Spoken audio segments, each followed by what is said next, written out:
Hello， 大家好，真房源真價錢，歡迎收睇我哋嘅頻道，我係龍興置業阿豪。而家我哋係咩位置呢？係喺我哋金匯大道嘅邊上嘅，又係我哋熟悉一個地方。後邊呢係我哋三和醫院，左手邊呢係我哋熟悉嘅天虹商超，再往前面行呢係我哋區政府中心一個位置。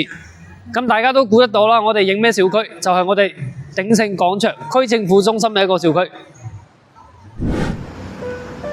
喺惠陽淡水區政府中心有一個商業繁華與舒適住宅兼備嘅小區鼎盛廣場。呢度不僅係居所，更是繁華生活嘅起點。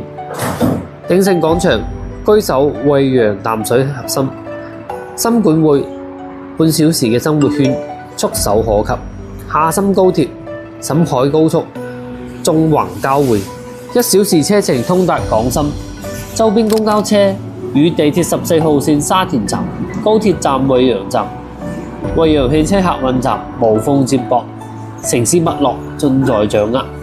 70年產權住宅，8.05嘅容積率，29平方到67平方嘅實用戶型，年輕化嘅設計為1163戶人家造就夢想居所，人車分流設計，691個車位停泊。安全與舒適兼得，300米可以到達三和醫院，為你健康護航；500米到達10萬坪嘅區政府廣場；800米淡水河畔公園，係茶餘飯後運動嘅好去處；500米內天圖英之王承傑一中心3大商業環繞，樓下各式餐飲以及放鬆場所應有盡有。落樓繁華與你共舞。今日睇嘅係一個細單位，而家跟住鏡頭去睇睇。而家到單位裏邊啦，呢套係31.34平方嘅單間帶陽台嘅個單位，我哋都睇得到入門咧，佢瓷磚係到頂嘅。入門左手邊係一個衛生間嘅空間，2.8個平方，洗手台、馬桶、淋浴區佢都係分佈好嘅。雖然廁所唔大啦，但係佢該有嘅功能間一啲都唔少。過嚟係廚房一個空間，呢度係操作台啦，上面係啲收納空間，成個空間嘅使用咧都算比較好。呢個簡單嘅梳化係4個人喺度食下晚餐都冇問題。過嚟個右手邊咧係電視一個位置。雖然我哋單位唔大，但係開間都係有翻2.8米、1.5米嘅大床。最好係好在咩咧？我哋雖然係單間，但係帶陽台嘅，好多細單位係唔帶陽台嘅。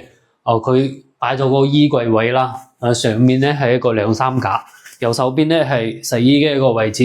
佢個電熱水器咧都係做喺呢個位置嘅。呢個仲有一個簡單嘅操作台。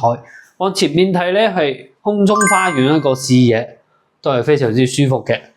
我哋而家總結下呢套房，31.34個平方，業主咧而家係18萬可以出嘅。優缺點都講一講。第一個優點咧就係我哋呢度係區政府中心一個位置啦，落樓咧衣食住行都非常之方便嘅。第二個咧我哋交通係非常之方便，落樓公交車可以去到地鐵站啊、惠陽高鐵站啊或者客運站都去到，或者你去大亞灣以及其他嘅區域咧公交都可以直達嘅。第三個咧我哋呢套房全屋係瓷磚上牆，業主保養得比較新淨，我哋搞下衛生，有啲唔中意嘅嘢咧掉咗佢，或者重新執一下就可以入住噶啦。缺點都講一講，缺點咧就係我哋呢啲細單位啦，主要細單位為主，個戶數咧會比較多啲嘅。如果對呢套房有興趣嘅話咧，可以隨時聯繫我哋 WhatsApp 嘅，關注我帶你睇盡惠州靚房。